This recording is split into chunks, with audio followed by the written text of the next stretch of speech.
Maggi खाने वाली सास बहू। शीतल को मैगी खाने का बहुत शौक था। कई बार उसकी मम्मी इस बारे में उसे टोक चुकी थी। शीतल, क्या बना रही हो बेटा? आपको पता तो है मम्मी, जब मैं किचन में होती हूँ तो मैगी के सिवा कुछ बनाना पसंद नहीं करती। बस भूख लगी थी बहुत जोरों की, तो मैंने सोचा मैगी ही बना लूं। शीतल बेटा, कभी कभी मैगी खाना ठीक है, पर इतना ज्यादा किसी चीज का आदी नहीं बनते हैं। तुम्हें और भी तरह के खाने बनाने आने चाहिए बेटा। कुछ दिनों में ससुराल जाओगी तो क्या वहां अपनी सास को मैगी बनाकर खिलाओगी? तो और क्या मम्मी, मैं तो अपनी सास को भी मैगी खाना सिखा दूंगी। शीतल ने अपनी मम्मी की बात को अनसुना कर दिया और फिर कुछ दिनों बाद शीतल की शादी सौरभ नाम के लड़के से हो जाती है। शीतल की सास नई बहू के आने से बहुत खुश थी। क्या बात है उर्मिला जी, नई बहू के हाथ का क्या खिला रही हो? आज तो बहू का दिन है, वो जो भी अपनी पसंद से खिलाएगी वो खा लेंगे। क्यों अनीता जी? जाओ बहू, मेहमानों के लिए कुछ अच्छा बना कर ले आओ। ठीक कह रही हो उर्मिला जी। रश्मि भाभी जी, आज तो बहू की पसंद का ही खाएंगे। मोहल्ले की औरतें नई बहू की मुंह दिखाई के लिए आई हुई थी। उर्मिला के कहने पर शीतल रसोई में तो चली जाती है, पर उसे तो सिर्फ मैगी बनानी आती थी। मुझे तो सिर्फ मैगी बनानी आती है, अब मैं मैगी लेने के लिए किसको भेजूं? हाँ, ये ठीक रहेगा। रामू भैया, आपके पड़ोस में कोई दुकान होगी, वहां से मैं आपको पैसे देती हूँ, आप मुझे मैगी के पैकेट ला दोगे? पर बहुरानी, यहाँ पर तो कोई भी मैगी नहीं खाता। आप मैगी किसके लिए मंगवा रही हो? क्या? यहाँ पर कोई मैगी नहीं खाता? ऐसा कैसे हो सकता है? अब सबको मैगी खानी पड़ेगी, क्योंकि मुझे मैगी बहुत पसंद है। आप बस मुझे मैगी के पैकेट ला दो, बाकी सब मुझ पर छोड़ दो। रामू शीतल के कहने पर पड़ोस की दुकान से मैगी के पैकेट ले आता है। मोहल्ले की औरतें खाने के सामान का इंतजार कर रही थी। शीतल मैगी बनाकर सबके लिए लाती है। ये लीजिए माँ जी, मैंने आप सबके लिए गर्मा गर्म मैगी बनाई है। मैगी? ये तो बच्चों के खाने की चीज है बहू, हमसे ना खाई जाती है मैगी शैगी। शीतल पड़ोसन की बात सुनकर उदास हो जाती है। उसका मुरझाया चेहरा देख उर्मिला उसका साथ देती है और वो सबसे कहती है, अरे मैगी, ये तो मुझे बहुत पसंद है। कब से मैंने मैगी नहीं खाई थी। अरे तुम सब एक बार खाकर तो देखो, ये बहुत स्वादिष्ट बनती है। मैंने कई बार खाई है। खा लेते हैं, अब आए हैं तो बिना खाए जाएंगे तो बहू को अच्छा ना लगेगा। कैसी लगी मेरे हाथ की मैगी आंटी जी?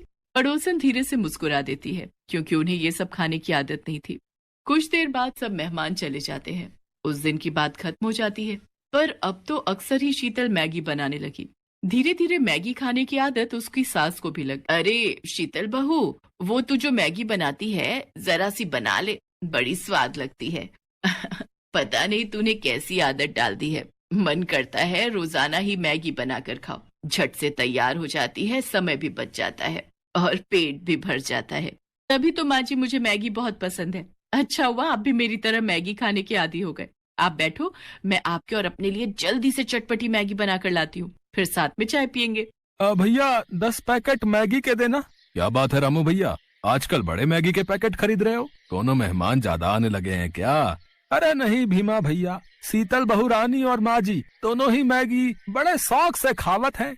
चलो अच्छा है, हमार बिक्री भी ज्यादा हो जात है, हमार तो ग्राहक बने रहे, हमें और क्या चाहिए।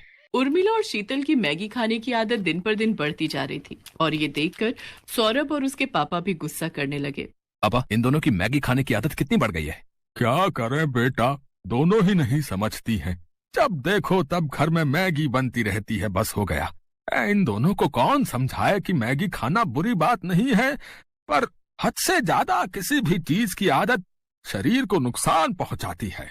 पापा, माँ जी के पेट में बहुत तेज दर्द हो रहा है। क्या उर्मिला, क्या हुआ? अभी कुछ देर पहले तो तुम ठीक थी। पापा चिंता मत करो, मम्मी को मैं डॉक्टर के पास ले जाता हूँ। सौरभ अपनी मम्मी को डॉक्टर के पास ले जाता है। आपकी माताजी ने आज सुबह क्या खाया था? डॉक्टर, मैंने मैगी खाई थी। अच्छा, एक बार अल्ट्रासाउंड करना पड़ेगा, तभी पता चल सकता है कि क्या परेशानी है।